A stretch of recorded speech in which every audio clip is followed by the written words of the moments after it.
HS Bhardwaj YouTube channel पर आप सभी का स्वागत है। आज मैं आपको अष्टमी और नवमी के उपाय बताने वाला हूँ।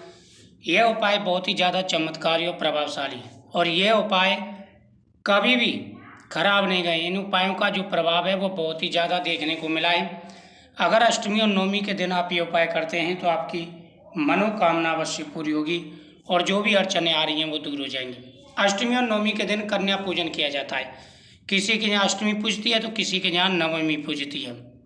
कन्या पूजन किया जाता है और माता दुर्गा का आशीर्वाद प्राप्त होता है इस दिन आपको क्या करना है, सबसे पहले कन्याओं को निमंत्रण दे करके आना है। कन्याओं को जब निमंत्रण दे करके आएंगे, जब कन्या घर में प्रवेश करेंगी तो उस समय कन्याओं के पैर धोने और फिर उनके टीका करना है, मूली बांधनी है। उस समय आपको क्या करना है, माता दुर्गा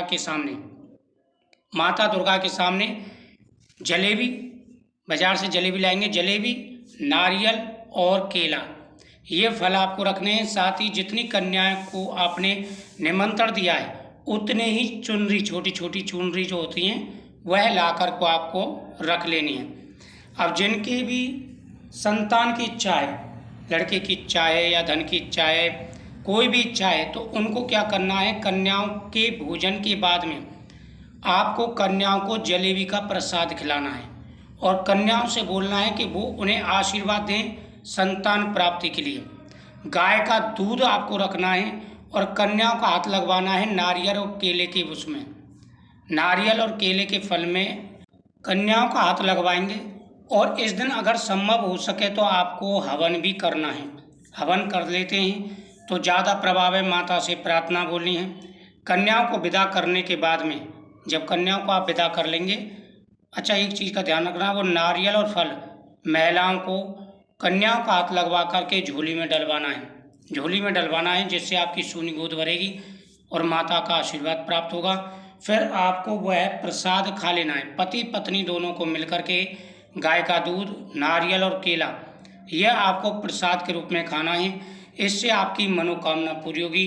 जो भी अड़चनें जीवन में परेशानी आ रही हैं, दिक्कतें आ रही हैं, धीरे धीरे आपकी सारी परेशानियां दूर हो जाएंगी। भगवान का आशीर्वाद प्राप्त होगा, माता दुर्गा का आशीर्वाद प्राप्त होगा, सोनी गोद भरेगी। और अष्टमी नवमी के दिन एक थाल आप किसी बड़े बुजुर्ग को जरूर खाना खिलाएं और कोई सुहागिन महिला है उसके हाथ से आशीर्वाद जरूर लें। झोली में फल जरूर डलवाएं। फिर देखना कितनी जल्दी आपको लाभ मिलेगा। ये उपाय है, ये टोटका है, इसके करने से आपको लाभ मिलेगा, आपकी सारी समस्याएं दूर हो जाएंगी। तो ये उपाय आप जरूर करना अष्टमी और नवमी वाले दिन। यह उपाय कभी फेल नहीं हुआ है। नारियल के अंदर अगर बीज निकल आता है तो वह साबुत निगलना है, उसे चबाना नहीं है। इस बात का विशेष रूप से ध्यान रखना है।